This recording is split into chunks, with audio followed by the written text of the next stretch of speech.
दशकों से भारतीय इतिहास को पढ़ने वाले विद्वानों के लिए एक प्रश्न बड़े कौतूहल का विषय रहा है।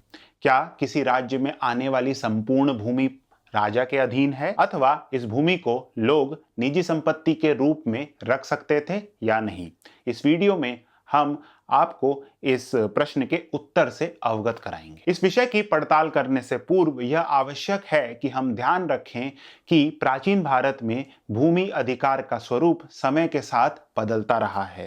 पूर्व वैदिक काल में जहां भूमि पर किसी एक व्यक्ति का अधिकार ना होकर संपूर्ण कुल का अधिकार था, वहीं उत्तर वैदिक काल में इस स्वरूप में बदलाव आता है और भूमि पर इस समय कुनबों का अधिकार था, परंतु कुलों के पास अभी भी कुछ अधिकार वर्तमान थे। उन्होंने भूमि पर से अपने अधिकारों का पूर्णतः परित्याग नहीं किया था। उत्तर वैदिक काल में ही सबसे पहले निजी संपत्ति की धारणा प्रकट होती है, जब राजा केंद्रित शासन का उदय होता है। इस काल में लिखे गए विभिन्न धर्मसूत्रों एवं शास्त्रों में हमें इस प्रश्न का उत्तर मिलता है कि एक राजा का उसके राज्य की भूमि पर कितना अधिकार होना चाहिए। प्राचीन भारत के आचार्यों के लिए राजा का स्थान सर्वोपरि एवं सबसे शक्तिशाली था, क्योंकि वह अपने प्रजा की रक्षा करते थे।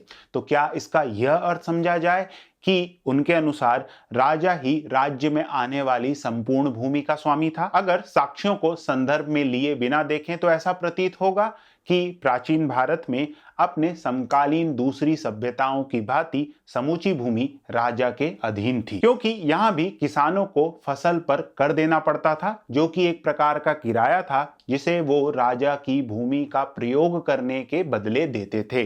परंतु प्राचीन भारत की कहानी कुछ भिन्न ही थी। इस काल में लिखे गए अधिकतम ग्रंथों में निजी भूमि एवं राज्य की भूमि में अंतर स्पष्ट किया गया है। इससे यह सिद्ध होता है कि प्राचीन भारत में राजा या कोई भी व्यक्ति संपूर्ण भूमि का स्वामी नहीं था। यह ग्रंथ हमें यह भी बताते हैं कि प्रजा अपने राजा को कर इसलिए देती थी क्योंकि राजा उन्हें सुरक्षा एवं शांति प्रदान करता था, इसलिए नहीं क्योंकि वह राजा की भूमि का प्रयोग किया करते थे। कौटिल्य भी अपने ग्रंथ में इस बात को दोहराते हुए अर्थशास्त्र के प्रथम भाग के 13वें अध्याय में कहते हैं, सन्यासी भी भिक्षा में प्राप्त हुए अन्न का 6वां भाग राजा को समर्पित करते हैं, क्योंकि उनके अनुसार जो उनकी रक्षा करता है वह इसका अधिकारी है। भिन्न भिन्न धर्म ग्रंथों एवं शास्त्रों में यही बात दोहराई गई है।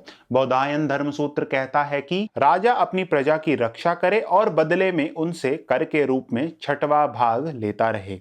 यह धारणा केवल हिंदू धर्म से जुड़े शास्त्रों तक सीमित नहीं है, हमें इनका वर्णन बौद्ध धर्म के ग्रंथों में भी मिलता है। प्राचीन ग्रंथों में इस 6वें भाग को षड्भाग कहा गया है। इसी कारण से रामायण और महाभारत में राजा के लिए षड्भागिन शब्द का प्रयोग किया गया है। षड्भागिन शब्द का अर्थ होता है 6वें भाग का अधिकारी। प्राचीन भारत के आचार्यों के लिए यह स्पष्ट था कि राजा तभी तक अपनी प्रजा से कर लेने का अधिकारी है जब तक वह अपनी प्रजा को सुरक्षा प्रदान करने में समर्थ है। मनुस्मृति के 8वें अध्याय में मनु कहते हैं, ऐसा राजा जो अपनी प्रजा की रक्षा नहीं करता परंतु फिर भी उनसे कर प्राप्त करता है, वह अपने प्रजा के सारे पापों को धारण करता है। महाभारत में ऐसे राजा के लिए बलि षड्भाग तस्कर शब्द का प्रयोग किया गया है। इसका अर्थ यह हुआ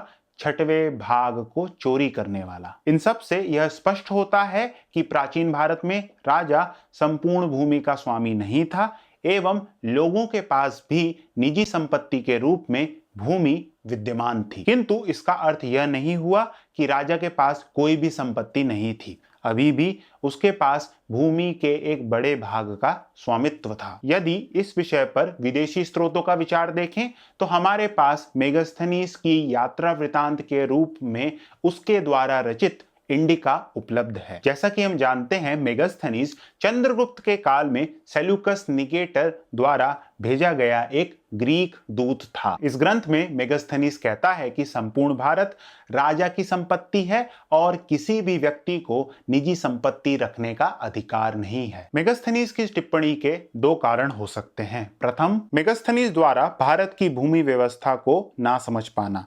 उसने अपनी यात्रा के उपरांत विभिन्न राज्यों में यही पद्धति देखी थी कि राजा ही संपूर्ण भूमि का स्वामी था और लोग उसे किराए के रूप में कर समर्पित करते थे।